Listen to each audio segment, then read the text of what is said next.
I think by now that we're all aware that at the beginning of every month I do a form of TBR video, and as of recently we have developed a new way of picking out the books for my TBR for the month with doing our TBR board game. For as long as I can remember, I have had trouble actually reading all of the books that I set out on my TBR, so I decided to make a series on my channel starting with this video, which we are calling Can Destiny Finish Her TBR in the Month? Groundbreaking, I know. So in today's video, we are going to try to tackle my 10 book TBR for the month and see if I can read all of them, and if not, how many I can get out of the month. So let's get this started.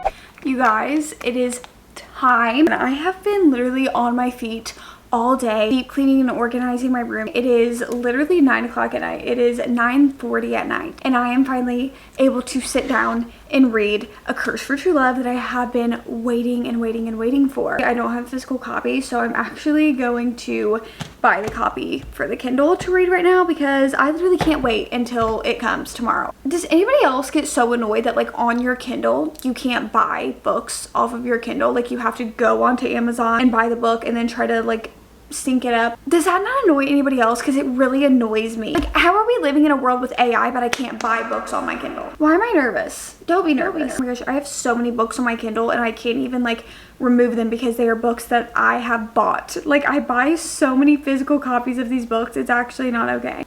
Okay guys, like where is it at? Oh my god, I literally can't even like comprehend that I can read this right now. Guys, like look at this. Like look at that. Why am I actually freaking out? Let's take a breather. Also, if you can hear my brother in the background playing his video game, let's read the first sentence. I literally can't. Okay. Why do I want to throw up? Why do I want to throw up? For anyone who's ever hoped for a second chance, I actually can't. It's not something I can do.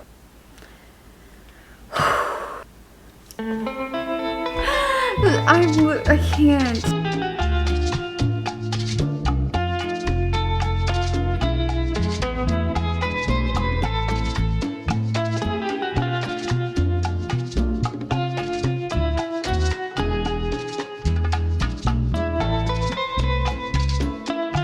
I can't do this. We're probably what, like 2 pages in if I was reading this via the physical copy. And my heart is already being ripped out of my chest. Thank you so much. I want to... What? Why are we out of the gate being like, hey, do you want your heart broken? Because this is the place to be if so. I really now wish I kind of waited until I got the physical copy because I really want to annotate this.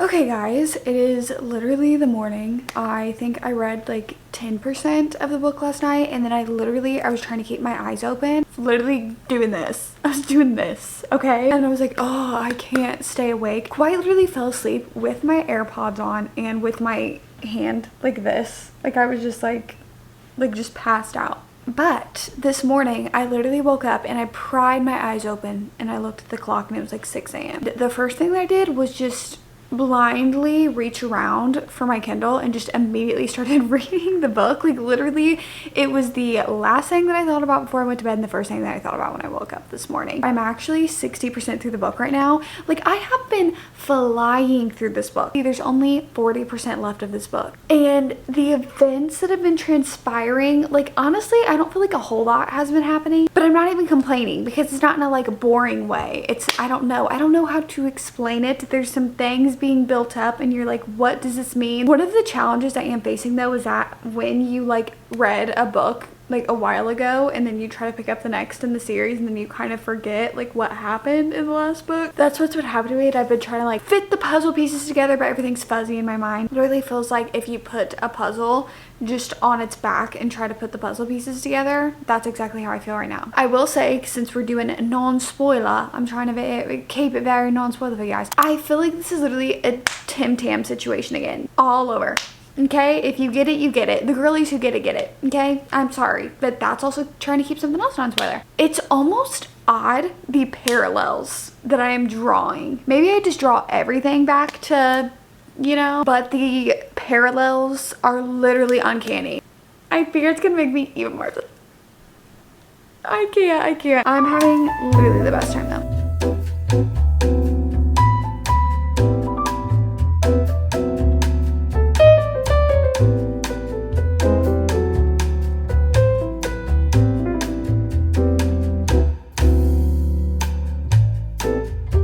That just struck like a blow straight to my heart. Oh my God. That just literally, I felt the physical impact of that. Out of context, this line, being yours does not make you mine. Excuse me?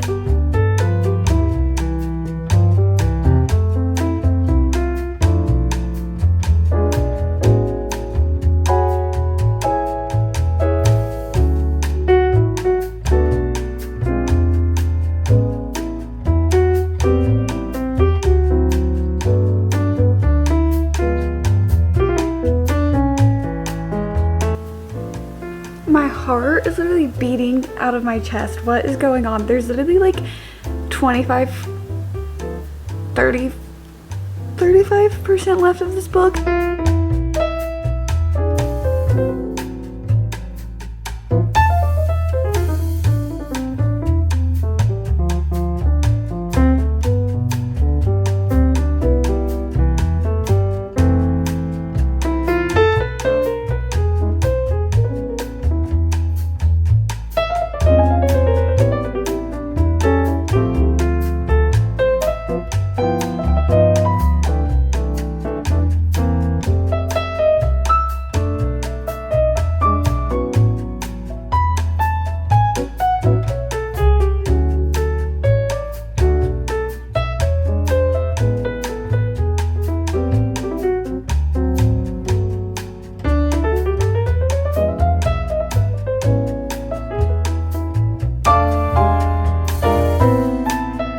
I just took a moment to collect myself. Here's the thing that sucks about reading a highly anticipated book, especially like if it's one in a series. Like, it's different, I feel like, even when it's just like like I can't wait for like this author's, like Emily Henry's new book. You feel like this a little bit. But when it's the last book in a series, or it's just like the next book in a series, and then you finish it and you know, one, either you're not getting any more stuff from the series, or two, you're like, I have to wait for the next book. When I read The Ballad of Never After, I was like, oh, I can't believe I have to wait months for like the next book. Now I don't know what to do with myself because this trilogy is over, but for some reason I feel like Stephanie Garber will continue in this world, because like the Carval trilogy is technically in this world, and then I feel like she's going to write about some other characters. Like, I feel like this story with some of these characters are not finished yet. I don't think that I'm going to be saying goodbye to this world, so that's fine. But I am saying goodbye to these people. This is tough. So, I finished the book. I don't know. I do think I'm going to rate it a 5-star.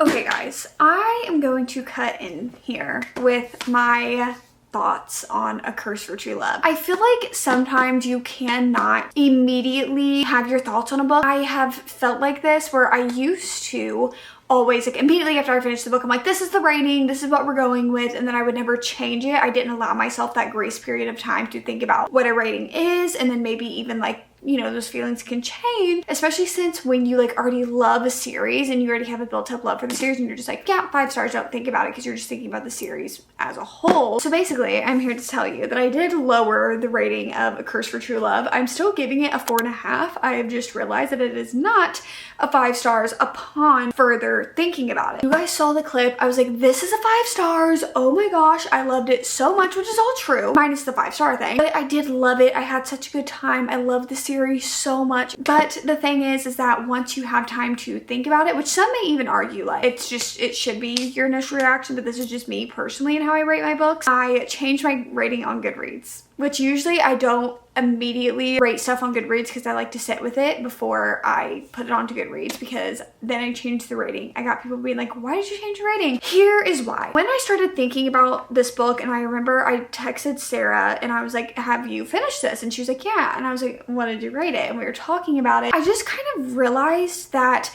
there were a lot of things that I was disappointed by in this book. Expectations, which is partly my fault, definitely my fault, because like going into a book expecting something, usually most of the time you are going to be disappointed when you go in with very, very high skyrocketed expectations. But I feel like also because of just how much I loved the series and how The Battle of Never After ended off, I was like, ooh, this is going to be absolutely amazing. It's going to be action from start to finish. This is going to be so much fun. I'm going to love this so much. And I did love the book. Okay, it's a 4.5. It's still a great rating. When I started thinking about, you know, Once Upon a Broken Heart and The Battle of Never After, I thought about how in those books, from start to finish, there are like multiple different little like journeys they're going on, multiple different like storylines, so much is going on. They're figuring out so many different things. There are all these different journeys that they're going on.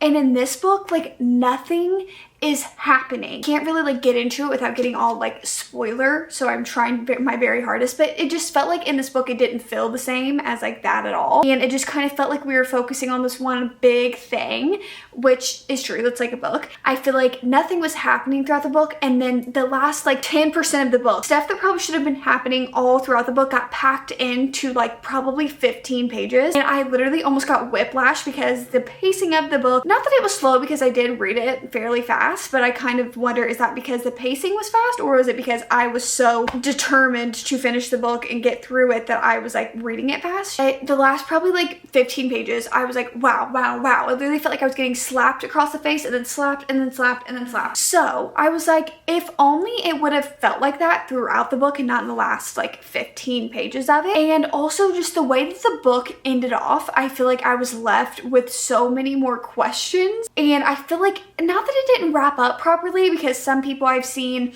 are like, that was enough for me, but if you're somebody like me, you're kind of like, this kind of felt like out of nowhere, the buildup that I had been waiting for just kind of like vanished in a way, and I was left kind of just a little bit disappointed. I feel like that's kind of how I walked away from this, was just feeling like a little disappointed, but still really, really loving the book, because at the end of the day, I love the storyline, I love the characters, I love the way that the story takes place. Stephanie Garber's writing is so lyrical and beautiful and just poetic, and I just really, really love this series. So I feel like I still absolutely love this book.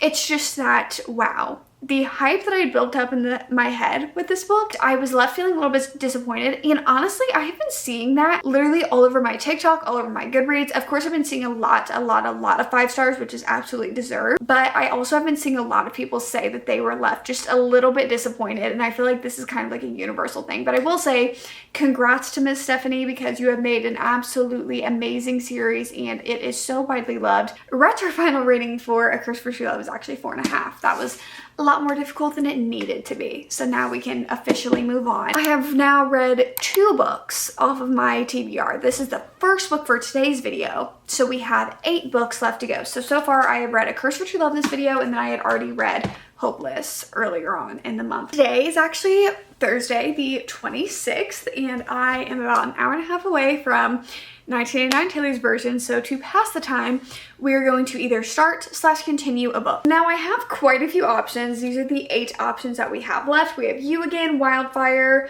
A Darker Shade of Magic, Red, White, and Royal Blue, Project Hail Mary, City of Ashes, or Bright Young Women. I have already started Wildfire. I think I was like 50, 60-ish pages into this, and then I put it down. So I feel like this one would be pretty easy just to get back into. I kind of just want to dive back into Wildfire since I did already start this. I feel like, especially for it to be later on at night, I think that this is probably the smarter decision since I have already kind of got to like the buildup of the book. We're still within the first like 100 pages.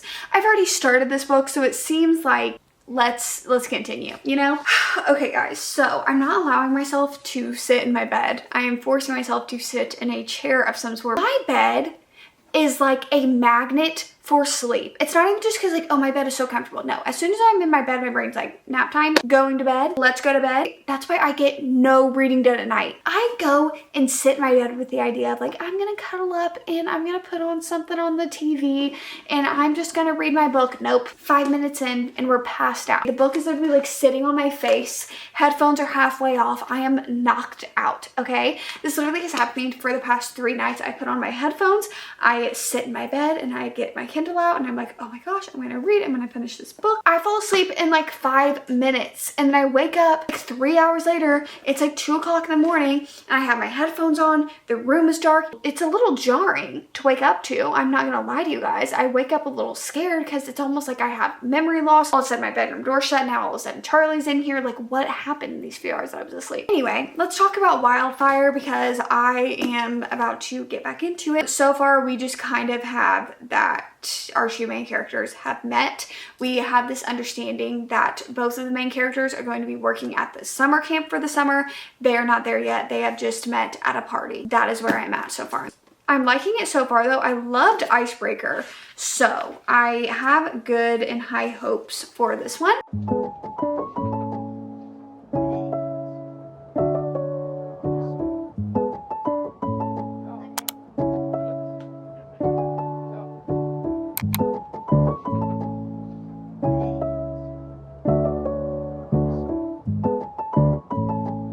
Trying to find good lighting is so hard. Anyway, I've been wanting to start talking like Jennifer Coolidge. You know what else I'm loving? This book. It is, I just feel like Hannah Grace knows how to write just cute, adorable romances. Like I am just convinced. This setting and everything, like even though it's the fall time right now, it is literally the end of October and this takes place at a summer camp. It feels cozy in a way that it doesn't feel summery, but I feel like you could read this in the summer and get the vibe. I also like how you see some of the characters from the previous book, like people that you met in Icebreaker.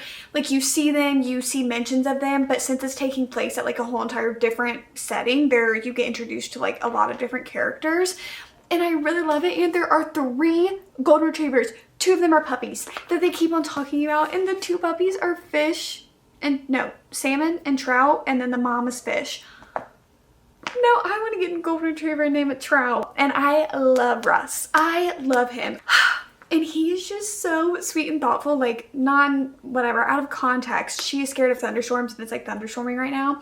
And she gets really scared and she goes to run to his cabin, but he's already like outside and he was like, oh, there you are. Like I went to go to your cabin because I wanted to make sure you were okay because I know you're scared.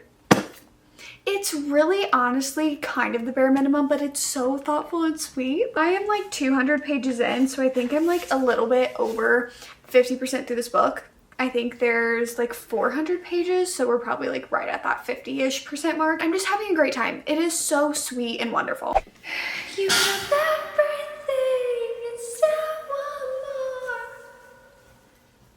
Hello guys, it is literally hours later. However, hours ago, it's hours later, but hours ago, probably like not even an hour after I finished filming the last clip, I did finish Wildfire. I actually ended up giving this book a 4.5 stars just because I really loved it. Like every single moment that I was picking this book up and reading it, I was having just the best time reading it. And I feel like that is what this is all about, okay? I feel like when you get that giddy, cute little feeling when you are reading a book, that is just the best feeling to have. I just really love this. I loved the 2 characters. I loved the way their relationship was because you guys know how much I hate the miscommunication trope. I literally talk about the miscommunication trope and when they find themselves miscommunicating, they immediately fix it. What is it about Hannah Grace and absolutely devouring the communication in the books? Because I remember when I read Icebreaker, my review of Icebreaker was that I loved how Nate, the guy in Icebreaker, would like refuse to not communicate in a healthy way. Like he was literally like, no, we are going to communicate about this situation. I'm not just going to not tell you how I'm feeling about this. And Hannah Grace strikes again with communication. Loved the 2 characters, and also the epilogue of this book was so sweet, and I feel like it was different from other epilogues where it wasn't in that cliche epilogue-y way, and I just really liked seeing it. It was like 9 years in the future I don't know. It was cute and sweet and I loved it so much. So 4.5 stars. One of my fave reads of the month. I am thoroughly enjoying the Maple Hills little series that's going on with Hannah Grayson. Okay, so that leaves us with all of these. I honestly think I'm going to continue reading Red, White, and Royal Blue. I actually got like a few chapters in like a month or 2 ago, but this book is on Kindle Unlimited, and right now I just really feel like settling down into my bed and reading a book on my Kindle.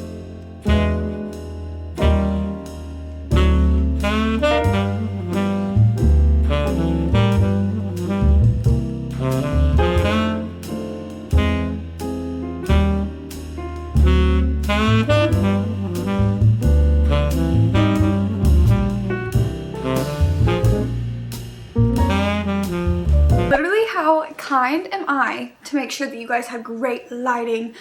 Anyway, it is hours, like hours and hours. No, it's a day. It's a day later from when I've like actually talked. But I just finished Red, White, and Royal Blue. Don't know where my Kindle is, don't know where the book is, whatever. I finished it today and I read it in about...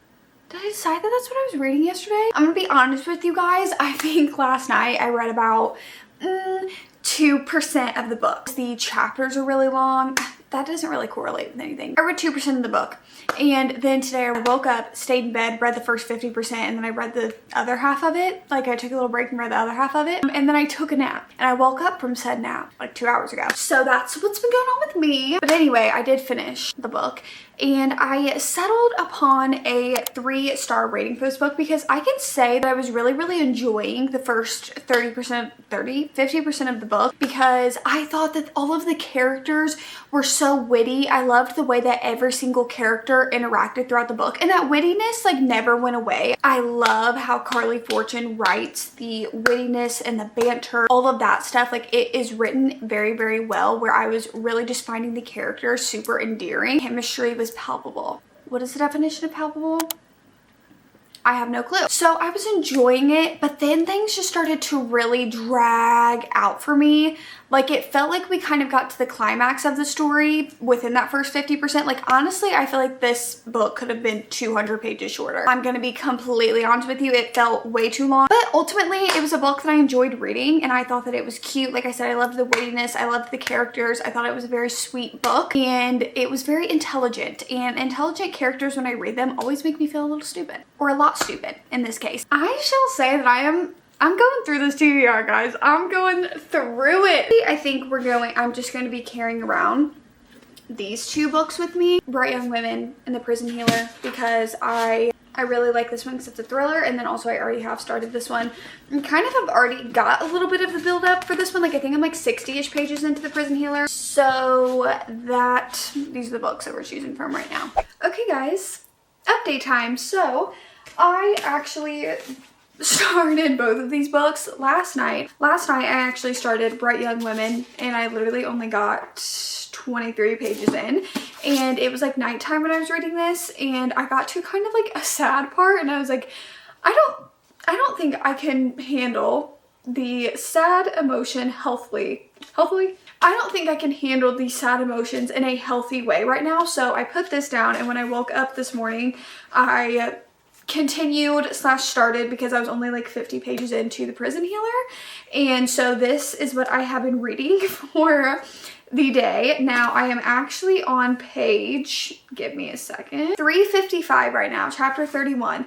Now this is how much of the book that I have left. I have already felt like I was suffering through this book. Not that the book is bad, it's just that nothing is happening at all. Like it is so slow to the point where nothing interesting is going on, and it just kind of feels like the same thing every single chapter that we're dealing with, and it just goes on for chapters upon chapters upon chapters. And there are these like trials, there's like these 4 different trials, and even during those scenes, not very entertaining. So I was like, okay, what is the hype with this book? Bestie Sarah is honestly the reason that I'm reading these. I have 15% of the book left, so I'm literally going to read the last 15% of this book, see if anything crazy happens. I actually have a theory that I texted Sarah. I'm gonna finish this book, see what is happening, see what leaves everybody on a cliffhanger, and see what my official rating is, because I told Sarah when she was like, there's no more plot twist, I was like, Sarah, if that was like the crazy ending, this is a 2-star book for me.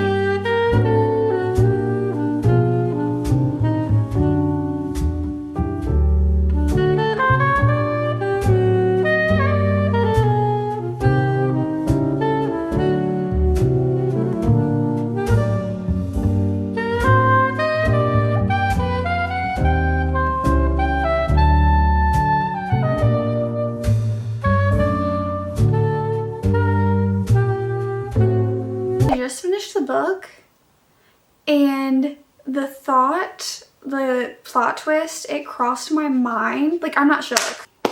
Okay guys, I think I am finally ready to articulate thoughts on The Prison Healer. I have decided I'm going to continue on with the series. Do I feel in a rush to continue on?